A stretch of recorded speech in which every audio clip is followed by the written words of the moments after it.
أول ما نستفتح المقال بذكر حمد ربنا تعالى، فالحمد لله على ما أنعم حمدا به يجلو عن القلب العمى، ثم الصلاة بعد والسلام على نبي دينه الإسلام.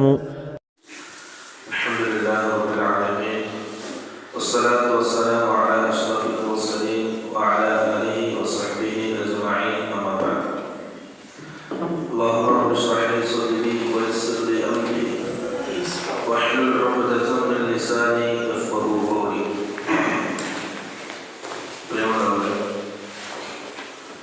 دروس في الفقه. ഇസ്ലാമിക കർമ്മശാസ്ത്രത്തിൽ ഫിഖിലെ ഓരോ പ്രധാനപ്പെട്ട വിഷയങ്ങളും അതിന്റെ മസ്തലകളും ചർച്ച ചെയ്യാൻ തീരുമാനിച്ച ആഴ്ചയിൽ ഒരു ദിവസം, എല്ലാ ബുധനാഴ്ചയും സുബഹിക്ക് ശേഷം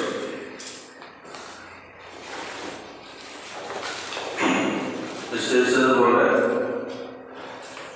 ഫിഖിലെ ഓരോ മസ്തലയും ചർച്ച ചെയ്യണം. നാം കഴിഞ്ഞാഴ്ച ചർച്ച ചെയ്തത് ഇൽമുൽ ഫറായിദിലെ അതിൽ ആമുഖവും അതുപോലെ തന്നെ അതിന്റെ റുക്നുകളും ഷർത്തുകളുമാണ്. ഇൻഷാ അല്ലാഹ് ഇന്ന് ചർച്ച ചെയ്യാൻ ഉദ്ദേശിക്കുന്നത് ബാബു മവാനിഇൽ ഇർസ്, അനന്തരാവകാശം തടയപ്പെടുന്ന കാര്യങ്ങൾ.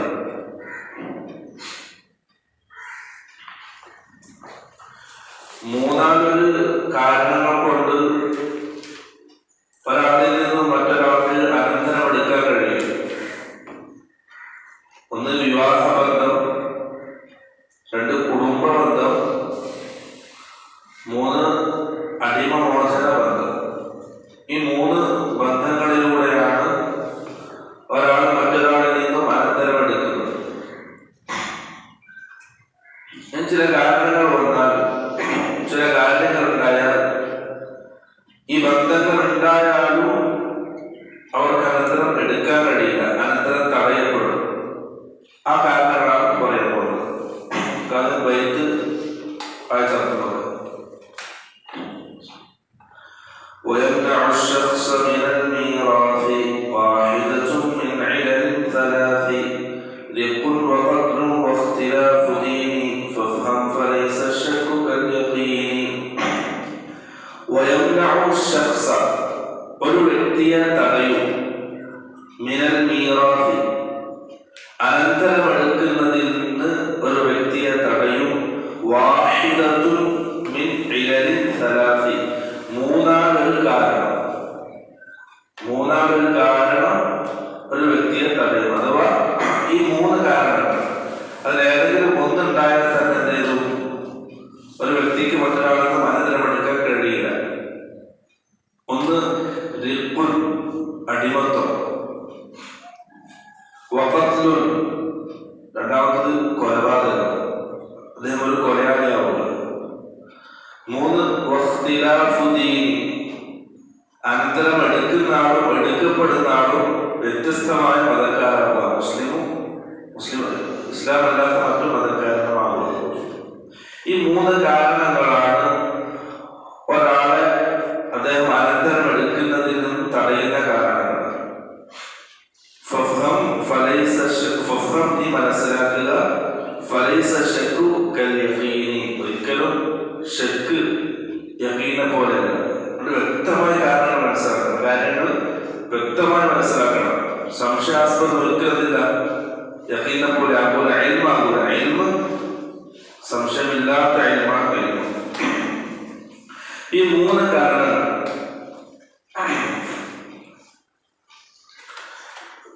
ഒന്നാമത്തത് അടിമത്വം. ഇപ്പം അടിമയുടെ സമ്പത്ത്, അടിമയ്ക്ക് ഉണ്ടാകുന്ന സമ്പത്ത് ഉണ്ടല്ലോ, ആ സമ്പത്ത് അനന്തരം എടുക്കപ്പെടുകയുമില്ല, അടിമ മറ്റൊരാൾ അനന്തരം എടുക്കുകയുമില്ല. അടിമക്ക് ഭാര്യയുടെ മക്കളുണ്ടെങ്കിലും ആ അടിമയുടെ സമ്പത്ത് ആ മക്കൾക്കിടയിൽ ഓഹരി വെക്കപ്പെടുകയില്ല. കാരണം അടിമ അനന്തരം എടുക്കപ്പെടുകയില്ല. അടിമയുടെ സ്വത്തും അടിമയുടെ യജമാനുള്ളതാണ്. അടിമയും അടിമയുടെ സ്വത്തും യജമാനുള്ളതാണ്. അടിമ എന്നുള്ളത് തന്നെ യജമാന്റെ സ്വത്താണ്. അപ്പൊ അടിമ എത്ര സമ്പാദിച്ചാലും ആ അടിമയുടെ സ്വത്താക്കുള്ളതാണ്, യജമാനുള്ളതാണ്. അടിമ എന്താണ്? യജമാന്റെ സ്വത്താണ്. ആ യജമാനം ധരിച്ചാൽ ഈ അടിമ എന്തെയും അടിമയുടെ സമ്പത്തായിട്ട്, ആ യജമാന്റെ സമ്പത്തായിട്ട് യജമാന്റെ മക്കളിൽ ഓഹരി വെക്കപ്പെടുന്ന സ്വത്താണ് അടിമ. അപ്പൊ അടിമ എന്ത് ചെയ്യാ?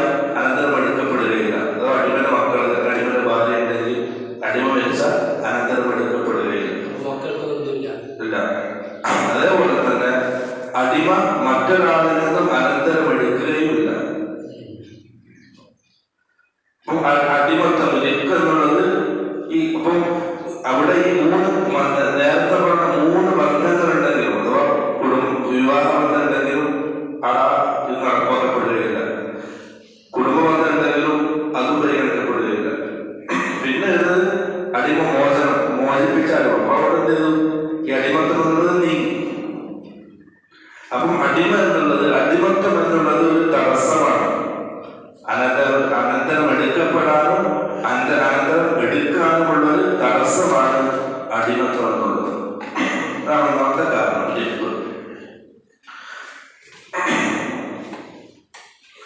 രണ്ടാമത്തത്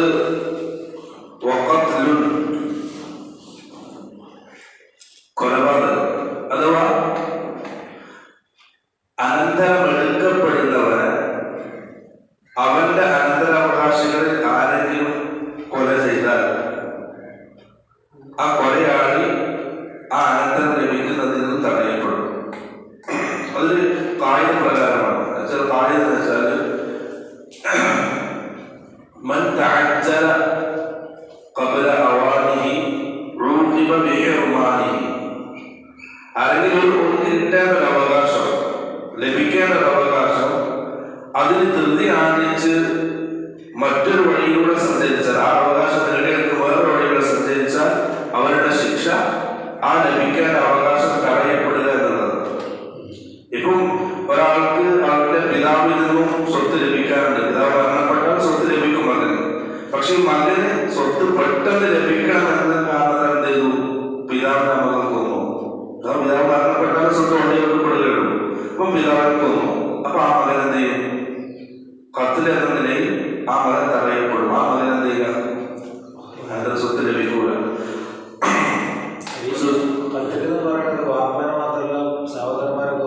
അതായത് അനന്തരം എടുക്കാൻ വേണ്ടിയിട്ട് അനന്തരം എടുക്കപ്പെടുന്നവരെ കൊല്ലുക.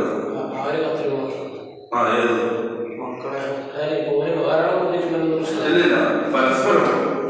അതായത് ആ കൊല്ലാൻ ഈ കാര്യം വെച്ചിട്ടാണ് ആ കൊലപാതകം ഉണ്ടാക്കിയത്. കാരണം വെച്ചാല് റസൂൽ സല്ലല്ലാഹു അലൈഹി വസല്ലം പറഞ്ഞു, ലൈസ ലിൽ ഖാതിലി മിനൽ മീറാത്തി ശൈഉൻ. അനന്തരം എടുക്കപ്പെടുന്നവർ കൊന്നാൽ അവന്റെ അനന്തരാവകാശങ്ങളാണ് കൊന്നിട്ടുള്ളതെങ്കിൽ ആ കൊലയാളിക്കത്തില്ല, അവന്റെ സ്വത്തിൽ നിന്നും ഓരോഹരിയുമില്ല. അത്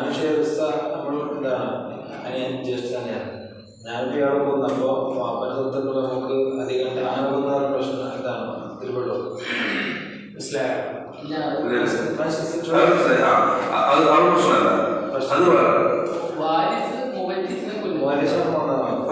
അതായത് വാരിസ് മുവരിസിനെ കൊല്ലുക. അനന്തരം എടുക്കപ്പെടുന്നവരെ അനന്തരം എടുക്കുന്നവർ കൊല്ലുക.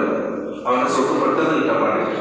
സഹോദരന്മാരെ അല്ല, അത് എന്നുവെച്ചാല് ആ സഹോദരനെ കൊന്നു, ആ സഹോദരനിൽ നിന്നും ഈ സഹോദരന്, കൊലയാളിയായ സഹോദരന് സ്വത്ത് ലഭിക്കുന്നുണ്ടെങ്കിൽ ആ സ്വത്ത് തടയപ്പെടും. അതായത് ഞാൻ ഇവരെ കൊന്നു, പക്ഷെ സ്വത്ത് ലഭിക്കുന്നത് വേറെ മൂന്നാമത്തെ ആളിൽ നിന്നാണെങ്കിൽ അവിടെ പ്രശ്നമില്ല, തടയപ്പെടുക.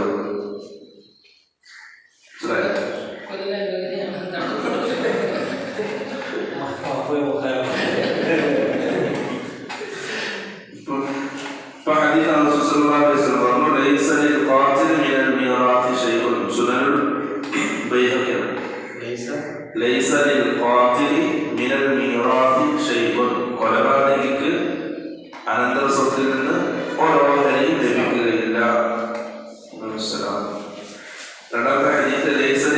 ഖാതിലി മീറാസ്, കൊലയാളിക്ക് അനന്തര സ്വത്തോടെ ലഭിക്കുകയില്ല.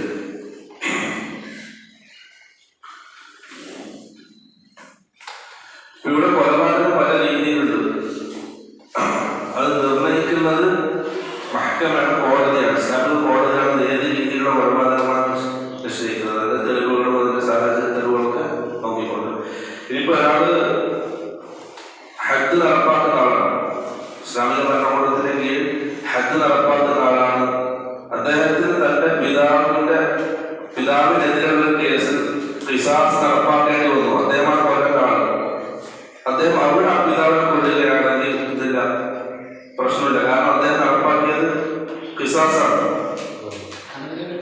അന്തരം കിട്ടാനല്ല. അപ്പൊ ആ താഴെയിൽ നിന്ന് പുറത്തേക്ക് പോയി. നമ്മളെ താഴെയുണ്ടല്ലോ, അതായത് ഇവർക്ക് കിട്ടേണ്ട അവകാശത്തിന് വളഞ്ഞ വഴിയിലൂടെ ധൃതി കാണിച്ചു.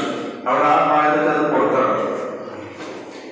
അങ്ങനെയുള്ള കൊലപാതകങ്ങൾ കേട്ടോ, അത് ഇതിന് പെടുക. അപ്പം കൊലപാതകം എന്താണ്? അനന്തരമെടുക്കുന്നതിൽ നിന്നും തടയപ്പെടും. അപ്പൊ രണ്ട് വിഭാഗമാണ്. ഒന്ന് അടിമത്തം എന്നുള്ള കാരണം, രണ്ട് കൊലപാതകം. മൂന്നാമത്തേത് മതങ്ങൾ വ്യത്യാസമാണ്. സല്ലല്ലാഹു അലൈഹി വസല്ലം പറഞ്ഞു,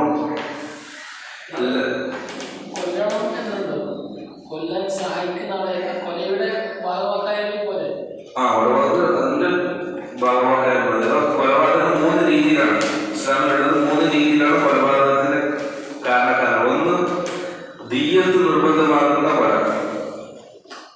ദിയ്യത്ത് നിർബന്ധമാകുന്ന കൊല. ഉദാഹരണം ഖത്ലുൽ ഖത്ൽ എന്ന് പറയും. ഖത്ലുൽ ഖത്ൽ അബദ്ധവശാൽ കൊല, അത് ദിയ്യത്ത് നിർബന്ധമാകുന്ന കൊലയാണ്. അതുപോലെ തന്നെ രണ്ടാമത്തേത് ശുബുൽ അംദ്.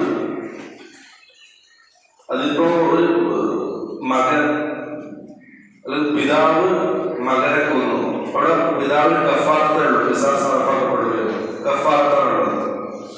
കഫാറത്ത് ഒരു മുഅ്മിനെ അടിമ മോചിപ്പിക്കുക, അല്ലെങ്കിൽ 60 ദിവസം തുടർച്ചയായിട്ട് നോക്കുക. മൂന്നാമത്തേതാണ് ഖിസാസ്. ഖിസാസ് നടപ്പാക്കപ്പെടുന്ന കൊല. അങ്ങനെ 3 കൊലപാതകങ്ങൾ ഇസ്ലാം. ഈ 3 കൊലപാതകങ്ങൾക്കാണ് ഇവിടെ തടയപ്പെടുന്നത്. ചിലപ്പം കൊലക്ക് കൂട്ടുനിന്നവരാകാം, അപ്പൊ നമുക്ക് ദിയ്യത്തായിരിക്കും. അല്ലെങ്കിൽ കൊല ആസൂത്രണം ചെയ്ത് മറ്റൊരാളെ ഏൽപ്പിച്ചവരാകാം, അതൊക്കെ അതിൽ പെടും. കൊലയാളിയുടെ കൂട്ടത്തിൽ അവരൊക്കെ പെടും. ആസൂത്രണം ചെയ്തു, അവരുടെ ഗൂഢാലോചന ചെയ്തു, അതിനോട് ഒത്താശ ചെയ്തു. ആ ഒരു കൊലപാതകത്തിന്റെ പ്രവർത്തനം ഇവർ തന്നെ ചെയ്യണമെന്നില്ല, ഇവരുടെ കൈകൊണ്ട് ചെയ്യണമെന്നില്ല. ഇവർ ചെയ്താലും ഇവൻ ആസൂത്രണം ചെയ്ത് നടപ്പാക്കിയാലും അത് ഭാഗമാക്കണം. ഒന്നാമത് ഇഖ്തിലാഫുൽ മതങ്ങൾ വ്യത്യസ്തമാണ്. സല്ലല്ലാഹു അലൈഹി വസല്ലം പറഞ്ഞു, ലാ യരിസുൽ മുസ്ലിമു അൽ കാഫിറ വലൽ കാഫിറു അൽ മുസ്ലിമ. ഒരു മുസ്ലിമിനെ ഒരു കാഫിർ അനന്തരമെടുക്കൂല, അതേപോലെ തന്നെ ഒരു കാഫിർ മുസ്ലിമിനെയും അനന്തരമെടുക്കൂല. പരസ്പരമില്ല, അനന്തരം പോകൂല. ഇപ്പൊ വാപ്പ മുസ്ലിമാണ്, മക്കള് കാഫിറാണ്. അപ്പൊ ആ വാപ്പയുടെ സ്വത്ത് ആ മക്കളുടെ പേരിൽ ഓരേക്കപ്പെടുകയില്ല. നേരെ തിരിച്ചു മകൻ കാഫിറാണ്, വാപ്പ മുസ്ലിമാണ്. ഇപ്പൊ വാപ്പയുടെ സ്വത്ത് എന്തില്ല, ഈ മകൻ കിട്ടൂല, മകന്റെ സ്വത്ത് വാപ്പാക്കും കിട്ടൂല. കാരണം റസൂൽ സല്ലല്ലാഹു അലൈഹി വസല്ലം പറഞ്ഞു, ലാ യരിസു അഹ്ലുൽ മില്ലത്തൈൻ. 2 മില്ലത്തിന്റെ ആൾക്കാർ പരസ്പരം അനന്തരമെടുക്കൂല. ഇതാണ് 3 കാരണങ്ങൾ. ഈ കാഫിർ എന്ന് പറഞ്ഞാൽ ഇപ്പോ വാപ്പ മരിക്കുമ്പോ എന്താണ് മുസ്ലിമാണ്, പക്ഷെ ഒരു കുറച്ച് മുമ്പ് കാഫിറായി. അങ്ങനെയാണെങ്കിൽ ഇപ്പൊ ഒരാൾക്ക് അനന്തരം ലഭിക്കുന്നത് ആ വാപ്പ മരിക്കുന്നതോടുകൂടി എന്ത് ചെയ്തു, അദ്ദേഹത്തിന് അനന്തരം ലഭിച്ചു കഴിഞ്ഞു. കഴിവ് കിട്ടേ വേണം, ഇസ്തിസ്ലാം നടക്കേണ്ടതുള്ളൂ. ഇദ്ദേഹത്തിന് ഓഹരിയായി കഴിയും, ഇദ്ദേഹത്തിന് മിൽക്കായി കഴിയും. ഓഹരിയൊക്കെ അത് പെട്ടെന്ന് ഓഹരി വെക്കണം, ഇസ്ലാമിന്റെ നേരം പെട്ടെന്ന് ഓഹരി വെക്കണം. ഇപ്പൊ എന്തെല്ലാം സംഭവിക്കാൻ പോകുന്ന അറിയാൻ പറ്റും. അപ്പൊ അദ്ദേഹം അതായത് വാപ്പ മരിക്കുന്ന സമയത്ത് ഒന്ന് ഇവൻ ജീവിച്ചിട്ടുണ്ടാകണം, അതാണ് ഒരു ശബ്ദം. അതുപോലെ തന്നെ എന്ത് ചെയ്യണം, അതേപോലെ തന്നെ ഒരു സത്യത എന്ത് ചെയ്യണം, മുസ്ലിമായിട്ടുണ്ടാകണം.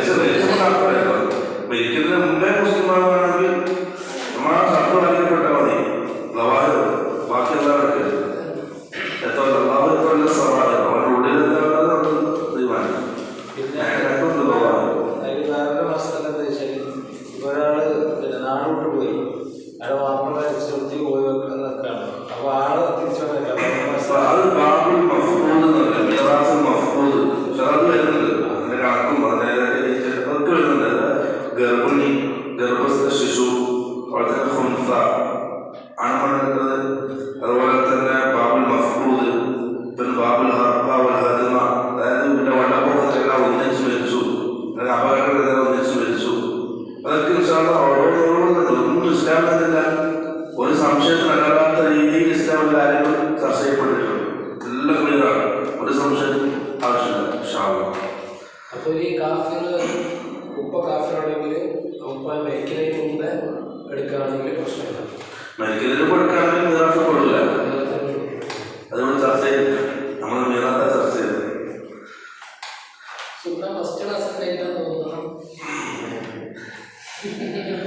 അപ്പം മുസ്ലിങ്ങൾ മാത്രമേ പരസ്പരം ഈ രീതിയിൽ അനന്തരം പഠിക്കപ്പെടുകയുള്ളൂ. അവിടെ തന്നെ ഹുക്മുൽ മുർത്തദ്, മുർത്തദും അതേപോലെയാണ്. മുർത്തദിന്റെ സ്വത്ത് തരിക മുസ്ലിങ്ങളായ മക്കളെ ഉപ്പാണെങ്കിൽ മക്കള് അനന്തരം എടുക്കൂല, മക്കളുടെ സ്വത്ത് ഇവനും എടുക്കൂല. ഇപ്പൊ ഇസ്ലാമിക രാജ്യത്തെ ഒരാൾ മുർത്തദായി, അദ്ദേഹത്തെ മറ്റെല്ലാ കുടുംബക്കാരും മുസ്ലിങ്ങളാണ്, ഇവ മാത്രം മുർത്തദുള്ളൂ. അങ്ങനെയാണ് അവരുടെ സ്വത്ത് നേരെ എടുത്തേക്കും ബൈത്തുൽമാലിലേക്ക് പോകും. ഫൈ ആയിട്ട് ബൈത്തുൽമാലിലേക്ക് പോകും. മാറി ഫൈന്റെ കണക്കിലെ വിടുക. അതായത് യുദ്ധം ചെയ്യാതെ മുസ്ലിമിന്റെ സ്വത്ത് കീഴ്പ്പെടുകയാണെങ്കിൽ അതാണ് ഫൈ. യുദ്ധം ചെയ്താൽ ഗനീമത്ത്. പോരാട്ടം നടക്കാതെ നമുക്ക് കിട്ടുന്നതാണ് ഫൈ. അപ്പൊ ആ ഫൈ എന്ന നിലയിൽ ബൈത്തുൽമാലിലേക്ക് പോകും. അപ്പൊ ഫൈക്ക് ഓരോരുത്തരുടെ കണക്കുള്ള സ്വാതന്ത്ര്യം കൂടാൻ പറഞ്ഞിട്ടുണ്ട്. അപ്പൊ ആ രീതിയിൽ അത് ഓരോരുത്തർപ്പെടും. അല്ല പിന്നെ പേര് മുസ്ലിമിന്റെ പേരാണ്. നിരീശ്വരവാദിയെ പോലെ അല്ലെങ്കിൽ മുശ്രിക്ക് അങ്ങനെയൊക്കെ ആണെങ്കിൽ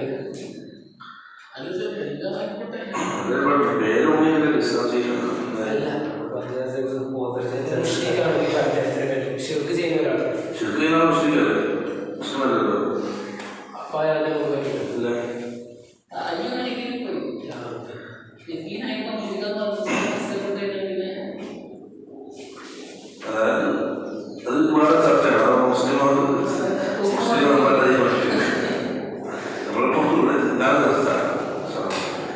മൂന്ന് കാരണങ്ങളാണ്. ഒന്ന് അടിമത്തം, രണ്ട് കൊലപാതകം, മൂന്ന് ഇഖ്തിലാഫുദ്ദീൻ, മതങ്ങൾ വ്യത്യാസമാകുക.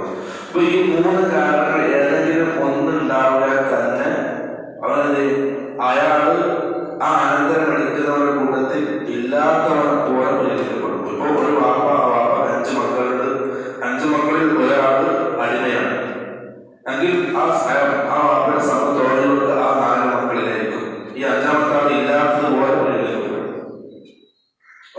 അദ്ദേഹത്തിന്റെ വജൂദ് കാലിന് ഇല്ലാത്തതുപോലെ അദ്ദേഹത്തെ പരിഗണിക്കുകയില്ല. ഇതാണ് 3 കാരണങ്ങൾ. അടുത്തത് ബാബുൽ വാരിസീന മിനർ റിജാൽ, പുരുഷന്മാരിൽ നിന്നും അനന്തരം ലഭിക്കുന്നവർ. ഇതാണ് നമ്മൾ എന്ത് ചെയ്യുക, മസ്തലയിലേക്ക് കിടന്നു. ഇതിൽ ഓരോ കാര്യം പ്രത്യേകം ശ്രദ്ധിച്ച് മനസ്സിലാക്കണം. ഇപ്പൊ പുരുഷന്മാരിൽ നിന്നും അനന്തരം ലഭിക്കുന്ന വിഭാഗം ആർക്കൊക്കെയാണ് അനന്തരം ലഭിക്കുക? മൊത്തത്തിൽ 15 പേരാണ്. പുരുഷന്മാരിൽ നിന്നും അനന്തരം ലഭിക്കുന്നവർ 15 പേരാണ്. ഈ 15 ആൾക്കാർക്ക് ഒന്നിച്ച് വിട്ടുപോകണമെന്നില്ല, മറിച്ച് ഒരാൾ മരണപ്പെട്ടാൽ അദ്ദേഹത്തിന്റെ സമ്പത്തിൽ അവകാശികളായിട്ട് വരുന്നവർ ഈ 15 ആൾക്കാരാണ്. ഒരല്ലാത്ത മറ്റൊരാളെന്നില്ല അവകാശമായിട്ട് വരില്ല, പുരുഷന്മാർ.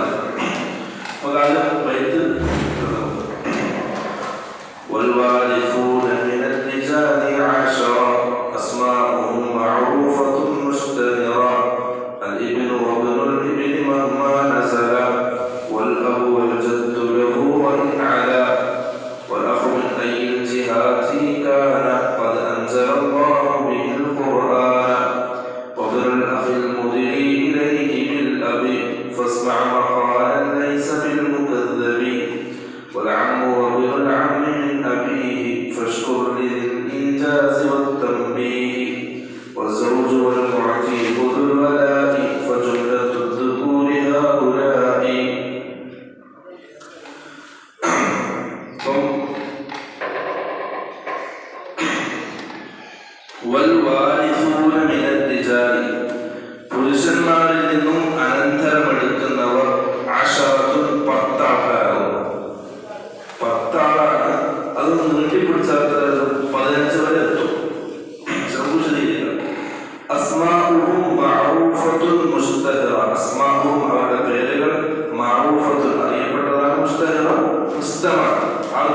അവ്യക്തമല്ല, അറിയപ്പെട്ട കുടുംബക്കാരനാണ് 10 ആൾക്കാർ.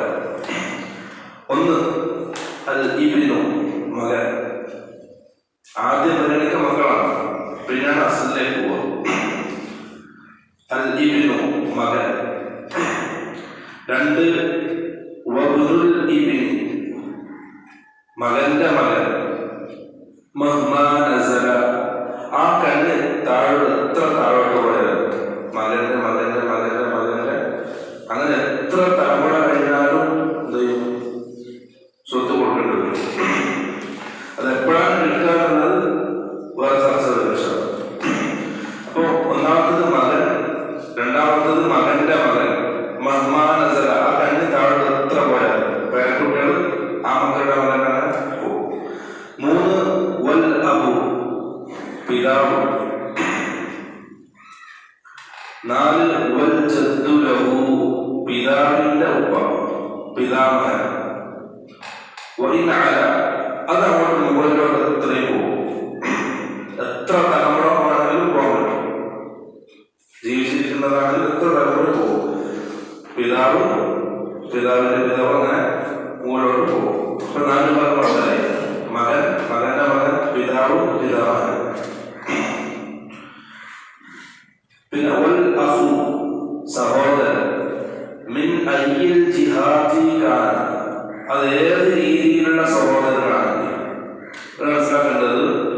സഹോദരന്മാർ 3 രീതിയിലാണ്. ഒന്ന് ഉപ്പയും ഉമ്മയും ഒത്ത സഹോദരൻ, അത് അഖുൽ ഷഖീഖ് എന്ന് പറയും. അഖുൽ ഷഖീഖ്, ഉപ്പയും ഉമ്മയും ഒത്ത സഹോദരൻ. 2 ഉപ്പ ഒത്ത സഹോദരൻ, രണ്ടാമത്തെ ഉമ്മ വ്യത്യാസമായിരിക്കും, ഉപ്പ ഒരാളായിരിക്കും. അഖുൽ അബു എന്ന് പറയും. മൂന്നാമത്തേത് ഉമ്മയൊത്ത സഹോദരൻ, രണ്ടാമത്തെ ഉമ്മ ഒന്നായിരിക്കും, ഉപ്പ ഒരാളായിരിക്കും. അപ്പൊ അഖുൽ ഉമ്മ, ഇതാണ് 3 സഹോദരൻ, 3 രീതിയിലുള്ള സഹോദരന്മാർ. വൽ അഖു, അഞ്ചാമത്തത് സഹോദരൻ. മിൻ അയ്യിൽ ജിഹാദി കാന, അത് ഏത് രീതിയിലുള്ള സഹോദരനാണ്. ഈ 3 രീതിയിലുള്ള സഹോദരന്മാർക്കുന്നുണ്ട്.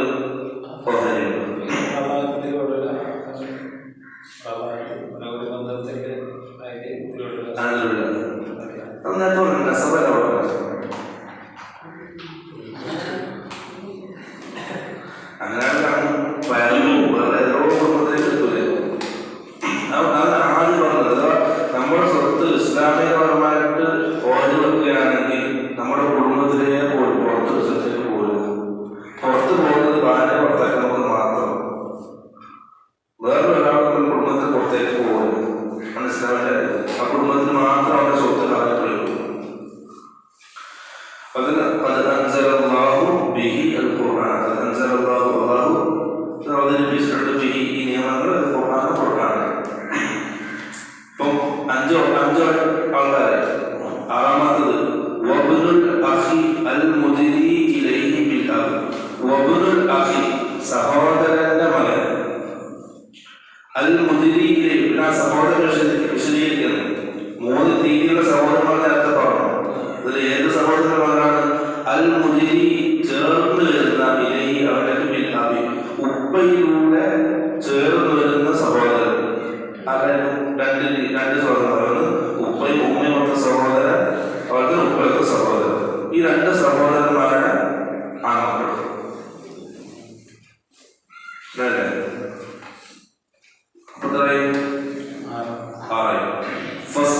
നീ കേൾക്കുക, മഖാല, പറയുന്ന വാക്കുകൾ ലൈസ ബിൽ മുകദ്ദബി, കളവാക്കപ്പെട്ട തള്ളിക്കളയേണ്ട വാക്കുകളല്ല, ഖുർആന്റെ സുന്നത്തിന്റെ അടിസ്ഥാനത്തിൽ പറയുന്നതാണ്. 7-മത്തത് വൽ അമ്മു, പിതൃ സഹോദരൻ, ഉപ്പയുടെ സഹോദരൻ. വബ്നുൽ അമ്മി മിൻ അബീഹി, അതുപോലെ തന്നെ അമ്മിന്റെ മകൻ. ഇവിടെ അമ്മും 3 രീതിയിലുണ്ട്.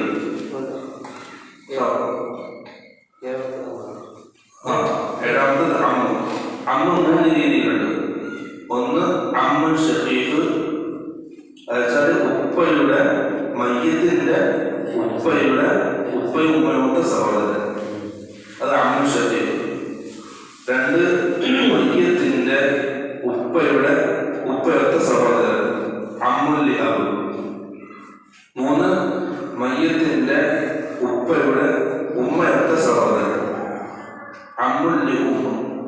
3 ആ 3 അമ്മിനെ കിട്ടും. പിന്നെ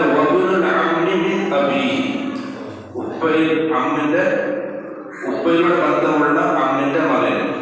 ഇപ്പൊ 2 ഇപ്പൊ അമ്മു ഷഫീഖിന്റെ മകനും അമ്മുൽ അബിന്റെ മകനും.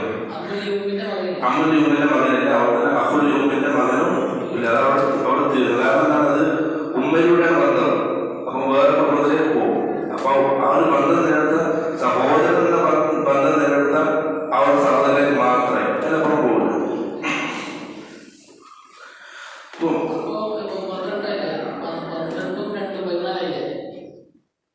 അത് നമുക്ക് ലാസ്റ്റ് മൊത്തത്തിലാണ് ഇപ്പോഴാണ് പറഞ്ഞു.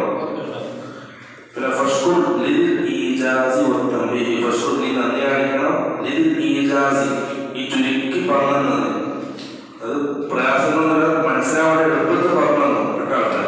വത്തംബീഹി കാര്യങ്ങളൊക്കെ വ്യക്തമാക്കി പറഞ്ഞു, വ്യക്തമാക്കി തന്നു. അതുപോലെ തന്നെ നീ ശുക്രിച്ച അതൊക്കെ പദ്യത്തിന്റെ പൂർണ്ണത കൊണ്ട് അദ്ദേഹം പറയുന്നത്. 9ാമത്തത് വസ്സൗജു ഭർത്താവ്. 10ാമത്തത് വൽ മുഅ്തിഖു ദുൽ വലാഇ. വലാഉള്ള അടിമ മോചിപ്പിച്ച ആൾ. ഈജിപ്തിന്റെ പറഞ്ഞല്ലേ അടിമ മോചനം. വലാഉ ബന്ധത്തിലുള്ള ആളൊക്കെ കിട്ടുമല്ലോ. ഫജുംലത്തുൽ ദുഖൂരി ഹൗലാഇ. ഫജുംലത്തുൽ ദുഖൂരി ആണ് ഹൗലാഇ. ഈ പറയപ്പെട്ട ആൾക്കാരാണ് മൊത്തത്തിൽ ആണുങ്ങളിൽ നിന്നും പുരുഷന്മാരിൽ നിന്നും ഒരാളുടെ സമ്പത്തിൽ അർഹരായിട്ട് അവകാശികളായിട്ട് വരുന്നവർ.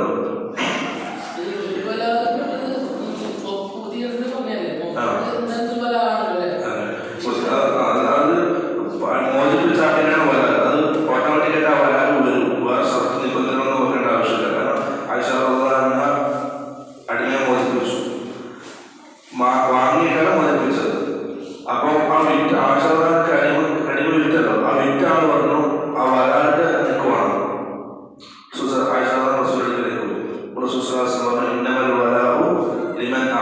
ആരാണ് മോചിപ്പിച്ചത് ഓനാണ് വരാറ്. അപ്പൊ വേറെ നിബന്ധനകളോ വേറെ ശബ്ദമൊന്നുമില്ല, മോചിപ്പിച്ചാക്കാണ് വരാറ്. ഇതിന്റെ ഒരു പദ്യത്തിന് പൂർത്തിയാക്കാൻ വേണ്ടിയിട്ട് വരാറുടെ മോത്തി. ഇത് നമുക്ക് ഓരോന്നും വിശദീകരിക്കാം. 1 അബു ഉപ്പ, 2 ഇബ്ന്. അല്ല ആദ്യം ഇബ്ന്, 1 ഇബ്ന്, 2 ഇബ്ന്. രണ്ടാമത്തെ ഇബ്ന് താഴത്തിൽ പോകും. 3 അബു, 4 ജദ്. ജദ്ദറും പിതാമഹൻ. ഉപ്പയുടെ ഉപ്പയാണ്, ഉമ്മയുടെ ഉപ്പയാണ്. അബുൽ അബു ഉപ്പയുടെ ഉപ്പ. അത് മുകളിലോട്ട് എത്ര ഇത് പോകും. 5ാമത്തത് അൽ അഖു ഷഖീഖ്. ഈ ഓർഡർ എന്തായാലും പഠിക്കണം. കാരണം ഈ ഓർഡർ അനുസരിച്ചാണ് കിട്ടുക.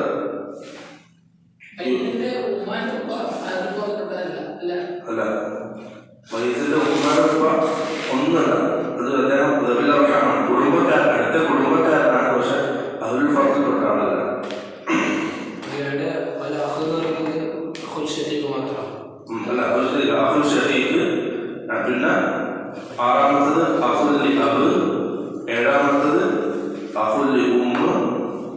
3 പദ്യത്തിൽ അഖുൽ എന്ന് പറഞ്ഞിട്ടുണ്ടോ? ഇപ്പൊ മൊത്തത്തിൽ എണ്ണപ്പോൾ സഹോദരന്മാരെന്ന് പറയും. 5ാമത്തതാണ് സഹോദരന്മാർ.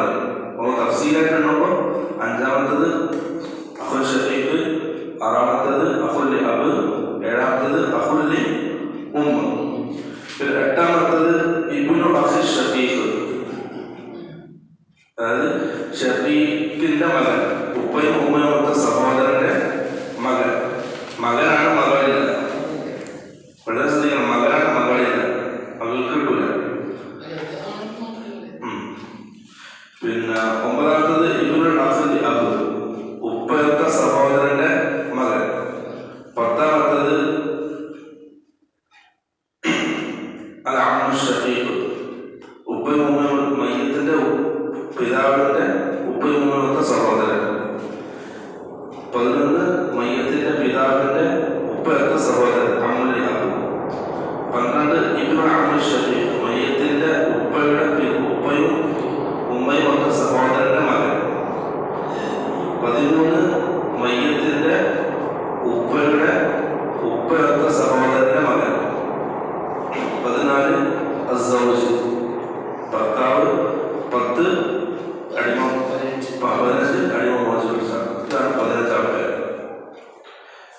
ഒരാൾ മരണപ്പെട്ടാൽ അദ്ദേഹത്തിന്റെ അനന്തരമെടുക്കുന്ന ആണുങ്ങളിൽ ഈ 15 ആൾക്കാരെ വരുന്നത്. ഇതുപോലെ അല്ലാത്ത വേറെ ആൾക്കാരെന്നില്ല വരാനില്ല. ഇതുപോലെ തന്നെ പെണ്ണുങ്ങളുണ്ട്.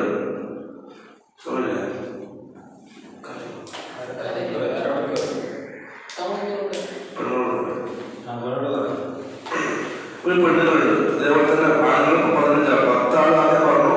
നമ്മുടെ ശരിക്കും എണ്ണിയാലും മക്കൾക്ക് കൂട്ടി എണ്ണിയാലും 15. അതുപോലെ തന്നെ പെണ്ണുങ്ങൾ 19. والوارثات من النساء 7 لم يعط أنثى غيرهن الشرع بنت وبنت ابن وأم مشفقة وزوجة وجدة ومعتقة والأخت من أي الجهات كانت فهذه عدتهن بانت. والوارثات من النساء സ്ത്രീകളിൽ നിന്നും അനന്തരമെടുക്കുന്നവർ 7 വിഭാഗക്കാരാണ്. ലം യുഅതി ഉൻസ ഗൈറഹുന്ന, ലം യുഅതി നൽകിയിട്ടില്ല ഉൻസ പെണ്ണുങ്ങൾക്ക്, ഗൈറഹുന്ന ഇവരല്ലാത്ത മറ്റു പെണ്ണുങ്ങൾക്ക് നൽകിയിട്ടില്ല അശ്റഉ ശറഅ. അഥവാ ഈ 7 വിഭാഗം പെണ്ണുങ്ങൾക്ക് മാത്രമേ നൽകിയിട്ടുള്ളൂ. ഇവരല്ലാത്ത വേറെ പെണ്ണുങ്ങൾക്ക് ഇല്ല അവകാശം കണ്ടുവരില്ല. 1 ബിന്തു മകൾ. ഇത് ഇപ്പൊ 7 പറഞ്ഞത് എന്ത് ചെയ്യാം, കുറച്ചുകൂടി ഇതിട്ട് വിളിച്ചാല് 10 വരുത്തും. ആണുങ്ങൾ 10 പറഞ്ഞിട്ട് 15 ആയിട്ട്, ഇത് പെണ്ണുങ്ങൾ 7 പറഞ്ഞിട്ട് 10 ആവും. 1 ബിന്തു മകൾ. 2 ബിന്തുബിന് മകന്റെ മകൾ. മകന്റെ മകൾ. ഇപ്പൊ മയ്യത്തിന്റെ മകന്റെ മകൾ, അവൾ തന്നെ മയ്യത്തിന്റെ മകന്റെ മകന്റെ മകൾ, മയ്യത്തിന്റെ മകന്റെ മകന്റെ മകന്റെ മകൾ. അത് താഴെ എത്രയും പോകും. ആണിന്റെ പരമ്പര എങ്ങനെ പോകും താഴെ. മയ്യത്തിന്റെ മകൾ വളർന്നു. ഇപ്പോൾ താഴത്ത് മയ്യത്തിന്റെ മകളുടെ ആണിന്റെ പെണ്ണുണ്ട്, മകളുടെ മകൾക്കുമില്ല. പക്ഷെ മയ്യത്തിന്റെ മകന്റെ മകൾക്കുണ്ട്, മയ്യത്തിന്റെ മകന്റെ മകന്റെ മകൾക്കുണ്ട്, മയ്യത്തിന്റെ മകന്റെ മകന്റെ മകന്റെ മകൾക്കുണ്ട്. അത് താഴത്തെ പോകും.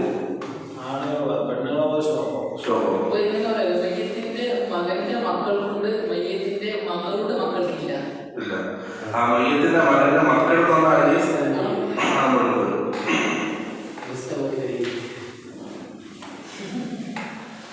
ഇപ്പം 2 വിഭാഗമല്ലേ. 3 മുഷ്ഫിഖ, നല്ല കരുണയുള്ള നല്ല സ്നേഹമുള്ള ഉമ്മ.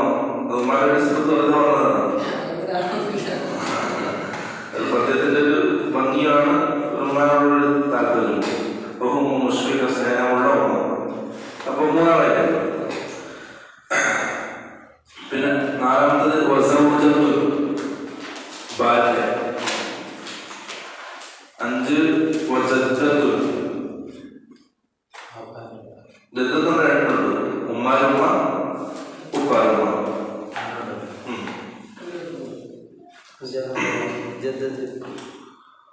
ജദ്ദത്ത് മുകളിലോട്ട് പോകും. ഉമ്മാരുമ്മാരുമ്മാരുമ്മാരിങ്ങനെ മുകളിലോട്ട് പോകും. അത് ജദ്ദും ഫാസിദും ഉപ്പ. അതായത് ഇവിടെ നോക്കേണ്ടത് ഒരു കാര്യമാണ്. മയ്യത്തുമായിട്ട് ആണിലൂടെ ബന്ധപ്പെടുന്ന പെണ്ണിന് കിട്ടൂല. അപ്പോൾ തന്നെ മയ്യത്തുമായിട്ട് പെണ്ണിലൂടെ ബന്ധപ്പെടുന്ന ആണിന് കിട്ടൂല. ഇല്ല അഹുല്ലി ഉമ്മ. അത് മയ്യത്തുമായിട്ട് പെണ്ണിലൂടെ ബന്ധപ്പെടുന്ന ആണ്, ആ ആണിനില്ല സ്വത്ത് ലഭിക്കൂല. ഇപ്പൊ മയ്യത്തിന്റെ മകളുടെ മകനല്ലേ, ആ മകന് മയ്യത്തുമായിട്ട് ബന്ധം എന്താണ്?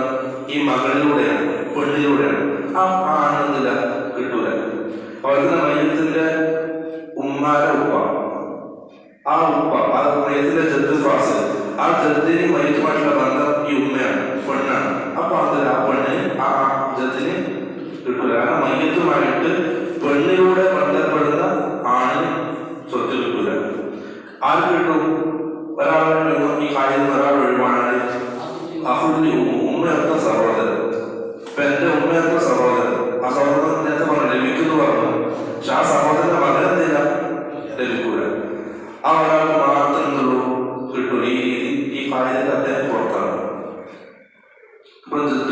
ഉമ്മയുടെ ഉപ്പാക്ക് കിട്ടൂല. കാരണം ബന്ധം പെണ്ണിലൂടെയാണ് നേരിട്ടുള്ള ബന്ധം. ഈ ജന്മത്തിനുള്ള ഉദ്ദേശം ഉമ്മയുടെ ഉമ്മ, അത് മുകളിലൂടെ എത്തുമ്പോൾ അവർ തന്നെ ഉപ്പയുടെ ഉമ്മ. അത് രണ്ടും ഉപ്പാനുമ്മയും ഉമ്മാനുമ്മയും അതിങ്ങനെ മുകളിലൂടെ എന്തെയും പോകും. പിന്നെ ഉപ്പാര ഉമ്മ കിട്ടും. ഉപ്പാര ഉമ്മ അത് മുകളിലൂടെ എത്ര പോയാലും കിട്ടും. അതുപോലെ തന്നെ ഉപ്പാര ഉമ്മ അവരുടെ ഉമ്മ കിട്ടും. അവരുടെ ഉമ്മ, അതായത് പിതാവിനെ നോക്കുമ്പോൾ ആണിലൂടെ എത്ര പോയാലും അവസാനം എന്ന പെണ്ണിന് കിട്ടും. പെണ്ണിലൂടെ എന്നെ പോയാലും ആ പെണ്ണിന് കിട്ടും.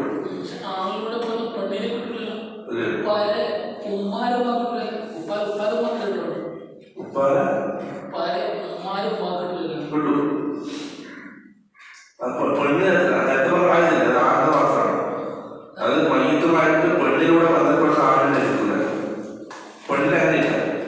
മയക്കുമായിട്ട് ആണിലൂടെ ബന്ധപ്പെടുന്ന പെണ്ണിന് ലഭിക്കൂലെന്നില്ല.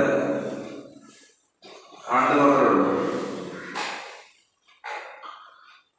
മനസ്സിലായില്ലേ? അതായത് ജത്തിന്റെ മസാല പ്രത്യേകം വരുന്നുണ്ട്. ഇത് ജദ്ദെന്ന് പറഞ്ഞാൽ ഉമ്മയുടെ ഉമ്മ, അതുപോലെ വാപ്പാന്റെ ഉമ്മ. അത് എത്ര മുകളിലോട്ട് പോയാൽ ഇവിടെ ഇപ്പോ അഞ്ചാമത്തത് ജദ്ദത്ത് മാത്രം.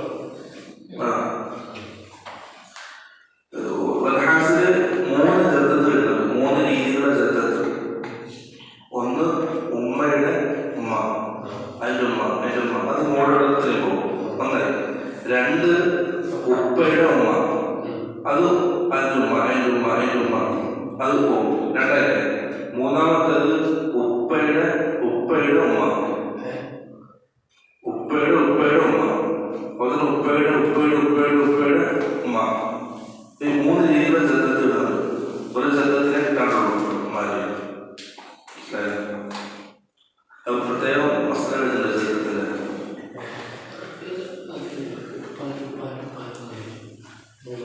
ഇപ്പം അഞ്ചാറായി.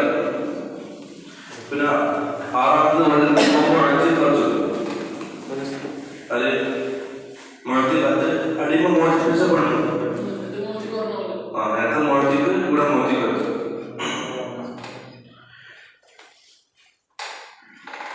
ഏഴാമത്തത്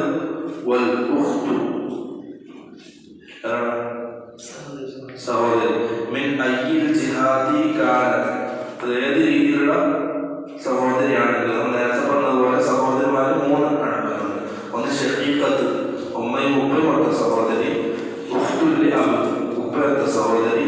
ഉഖ്തുല്ലി ഉമ്മയൊത്ത സഹോദരി. ഈ മൂന്ന് സഹോദരന്മാർക്കും ഫഹാദിഹി ഇദ്ദത്തുഹുന്ന ബാനത്ത്. ഫഹാദിഹി ഇതാണ് ഇദ്ദത്തുഹുന്ന അവരുടെ എണ്ണം. ബാനത്ത് വ്യക്തമായിരിക്കും. ഇവിടെ സംശയമുണ്ട്. എന്ത് ചെയ്യുക?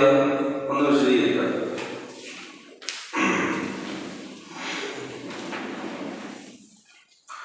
ഒന്ന് അൽ ബിന്ത്, രണ്ട് ബിന്തുൽ ഇബിൻ, മകന്റെ മകള്, അതുപോലെ തന്നെ മകന്റെ മകള്, അങ്ങനെ പോകും. മൂന്നാമത്തത് അൽ ഉമ്മ. നാല് ജദ്ദത്താണ്. ആ ജദ്ദത്ത് മൂന്നെണ്ണമാവും.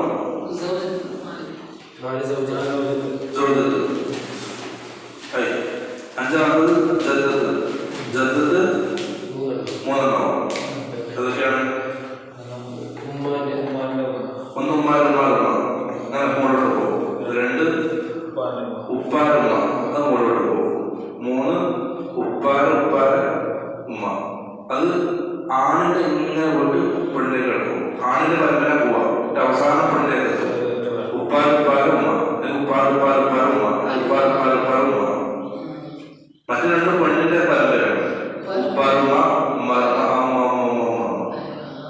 ഇത് ഉമ്മാനുമ്മ മൂന്ന് ജദ്ദത്തുകൾ. പിന്നെ വരുന്നത് ഉഖ്ത്.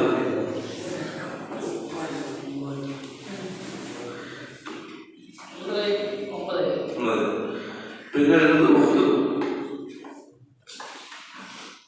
ഉഖ്ത് മൂന്നാണ്. ഉപ്പയുമ്മത്തെ സഹോദരി, ഉപ്പയത്തെ സഹോദരി, ഉമ്മയത്തെ സഹോദരി. പിന്നെ വരുന്നത് മുഅ്തിഖത്ത് 11. ജദ്ദത്തൊന്നും കൂടിയാണ് 11. ജദ്ദത്തിന്റെ 3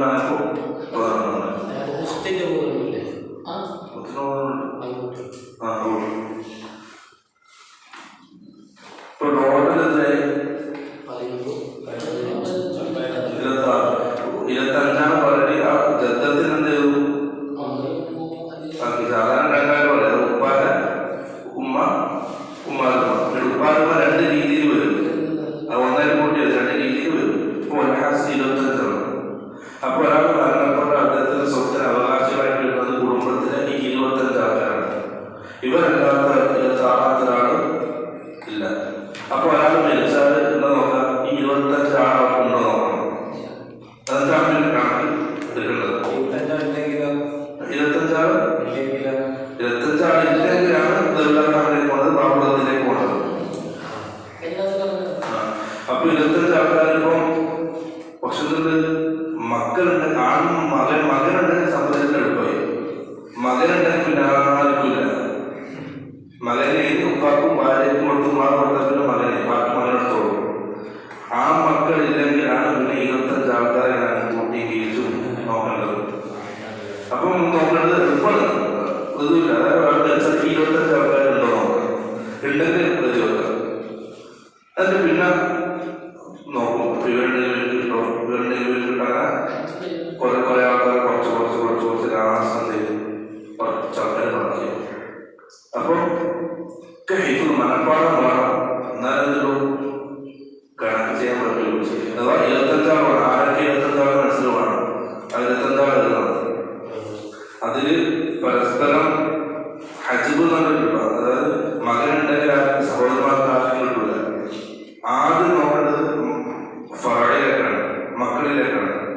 പിന്നെ അസ്ല്, പിന്നെ ഹവാഷ്. 3 പറഞ്ഞു.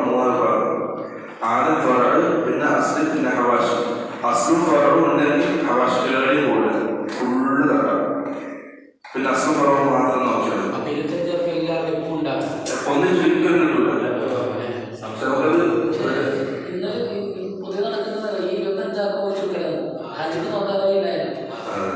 അത് നോക്കാതെ പിന്നെ അവർ തന്നെ മരിച്ചാൽ ആറ് നോക്കാൻ മക്കളാണ്. ഇപ്പൊ ആരും സംശയിക്കുന്ന ഒരാൾ മരിച്ചു, അവർക്ക് 5 മക്കളുണ്ട്, 4 ആണും 1 പെണ്ണും. ഭാര്യയുണ്ടോ, സഹോദരന്മാരുണ്ടോ, ഭർത്താവുണ്ടോ, ഉമ്മയുണ്ടോ, ഉപ്പയുണ്ടോ, ഉമ്മമ്മ. ജദ്ദത്തില് 3 ജദ്ദത്തിൽ പറഞ്ഞു. 4 നോക്കാറില്ല. മക്കളുണ്ടെങ്കിലും ആര് തടയപ്പെടൂല. അസ്ലിരിക്കലും തടയപ്പെടൂല. മക്കളുണ്ടായാലും അസ്ല് തടയപ്പെടില്ല. മക്കളുണ്ടെങ്കിൽ ഹവാഷ് തടയപ്പെടും, സഹോദരന്മാരും ആമൊക്കെ തടയപ്പെടും. പക്ഷെ ഉണ്ടെങ്കിൽ അസ്ലിരിക്കലും തടയപ്പെടില്ല. അപ്പൊ പ്രത്യേകം അസ്ല് എന്താണ് അന്വേഷിക്കണം. ജദ്ദത്തുണ്ടോ അന്വേഷിക്കണം. കാരണം അവരാരും തടയില്ല. ഉപ്പയുണ്ടോ, ഉമ്മയുണ്ടോ, ഭാര്യ, ഭർത്താവ്, നിർബന്ധം ചോദിക്കും. കാരണം അവർ ആരും തടയില്ല. അവർ എന്തായാലും കിട്ടേണ്ടവരാണ്. ഭാര്യ ഭർത്താക്കന്മാർ ആദ്യം അവർക്ക് കൊടുക്കുക. അവരെ കൊടുത്തിട്ട് എഴുതുക. കാരണം പറഞ്ഞു നമ്മളെ കുടുംബത്തിലല്ലാത്ത പുറത്ത് ഒരാൾ കിട്ടുന്നുണ്ടെങ്കിൽ അത് ഭാര്യ ഭർത്താക്കന്മാർക്കാണ്. അപ്പൊ ആദ്യം അവർക്ക് കൊടുത്ത് അവർ ഒഴിവാക്കും. അവരാരും തടയില്ല. അവർ ആർക്കും ഒരു നുക്സാനം ഉണ്ടാക്കുന്നില്ല. അവരുണ്ടായതുകൊണ്ട് ഒരാൾക്ക് കുറയൂല. അവർ തന്നെ അവരാരും ചെയ്യില്ല, പുറത്ത് അവർക്ക് വളരെ അവരെ കൊടുത്തിട്ട് പുറത്തുള്ള കുടുംബമാണ്.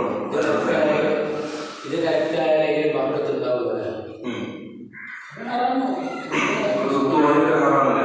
ഇതല്ലാത്ത രീതിയിൽ സ്വത്ത് ഓടിക്കൽ എന്താണ്? ഹറാമാണ്, കുറ്റക്കാരനാണ്. അത് പെണ്ണുമൊക്കെ പറഞ്ഞതുകൊണ്ട് ആ മയ്യത്ത് കുറ്റക്കാരനാണ്. അതായത് ഇതല്ലാത്ത രീതിയിൽ ആരോ മയ്യത്തിന് കൊടുക്കുക. മയ്യത്തിന് മുമ്പ് മക്കൾക്കെല്ലാം ഉദ്ദേശിച്ചു എന്റെ സ്വത്തിന്റെ ഓരോ എടുക്കണം. അങ്ങനെ എന്റെ കൈ കൊടുക്കും. അങ്ങനെ ചിലപ്പോ മയ്യത്തിന് ശേഷം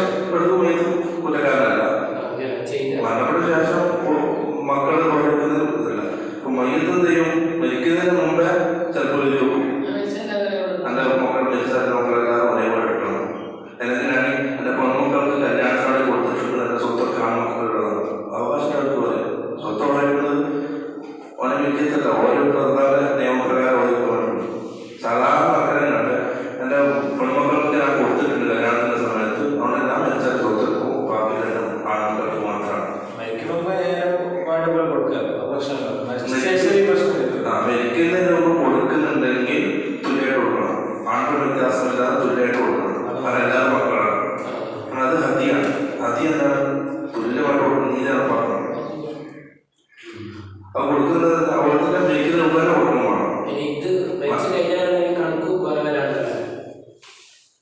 ഹദി കൊടുത്താലോ? അതല്ല ഞാൻ പറഞ്ഞത്, ഇനിയിപ്പോ മരിച്ചു കഴിഞ്ഞിട്ട് ഈ പറഞ്ഞ ആൾക്കാർക്കുള്ള കണക്ക് അവിടെ തന്നെ സ്വന്തം ചെയ്യണം. മരിച്ചാൽ പെട്ടെന്ന് നോവൽ എടുക്കണം. അതാണ് ഏറ്റവും നല്ലത്. പെട്ടെന്ന് നോവൽ പെട്ടെന്ന് നോവലൊക്കെ വേണം. ചേർന്ന് നോവൽ വെക്കൂല എന്നല്ലോ നാട്ടുകാർ പേടിച്ചിട്ട്. മരിക്കാറാത്തില്ല, മരിക്കുമ്പോഴത്തേക്ക് നോവൽ വെച്ചെന്ന് പറയും. അത് പേടിച്ച് നോവൽ വെക്കൂല. അത് അവരുടെ അബദ്ധമാണ്. പെട്ടെന്ന് നോവൽ വെച്ചാൽ ലാഭം കിട്ടാതെ കിട്ടും. അത് നമ്മുടെ അറിയില്ല. നോക്കണല്ലോ, അല്ലാത്ത നോക്കി തൊപ്പിക്കും. എത്രപ്പോ ഓരോ കൊടുത്താണത്. ഇപ്പൊ ചില 30 വർഷമായിട്ട് ഓരോ കൊടുക്കാത്തൊരു കുടുംബം സ്വന്തം 30 വർഷമായി സ്വന്തം വെച്ചില്ല. അതിൻ്റെ ഇടയിൽ മരിക്കുന്ന ആൾക്കാരുടെ മരിച്ചു പോകുകയും ചെയ്തു, ഒരാൾ ജീവിക്കുകയും ചെയ്തു. അപ്പൊ സ്വത്ത് ഭയങ്കര ഇതാണ്. കാരണം കൊടുക്കണം, അവരോട് നോക്കണം. ഭയങ്കര പ്രയാസം കാട്ടി വരും. പിന്നെ മണു ഉപയോഗിച്ചാൽ കാരണം അവരുടേതായ സ്വത്ത് ഉണ്ടാക്കാൻ പ്രത്യേകം ശ്രദ്ധിക്കണം.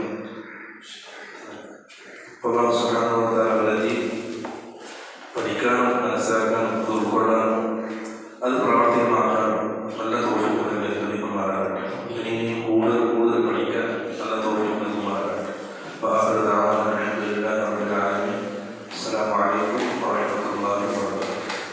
أول ما نستفتح المقال بذكر حمد ربنا تعالى فالحمد لله على ما أنعم حمدا به يجلو عن القلب العمى ثم الصلاة بعد والسلام على نبي دينه الإسلام